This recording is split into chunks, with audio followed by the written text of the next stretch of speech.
Бүгінде Қазақстанда жалпы белгіленген зейнеткерлік жас ерлер үшін 63 жасты, әйелдер үшін 61 жасты құрайды. Сонымен қатар, әлеуметтік кодекске сәйкес 8 жасқа дейін 5 және одан да көп бала туып тәрбиелеген әйелдер 53 жаста зейнетке шыға алады. Мемлекет басшысының тапсырмасын орындау мақсатында 2024 жылғы 1 қаңтардан бастап зиянды еңбек жағдайларында жұмыс істейтін қызметкерлерді әлеуметтік қорғауын арттыру мақсатында арнайы әлеуметтік төлемдерді тағайындау көзделген. Аталған төлемді 55 жасқа толып, кемінде 7 жыл міндетті кәсіптік зейнетақы жарналарын төлеген азаматтар алуға құқылы.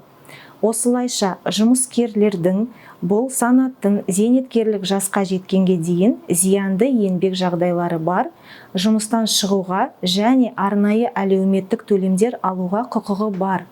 Сондай-ақ, құқық қорғау органдарының қызметкерлері еңбек өтіліне қарай зейнетке ерте шыға алады. Еңбек өтілі бойынша зейнетақы тағайындауды қызметкер жұмыс істейтін бөлімге байланысты тиісті мемлекеттік органдар жүргізеді.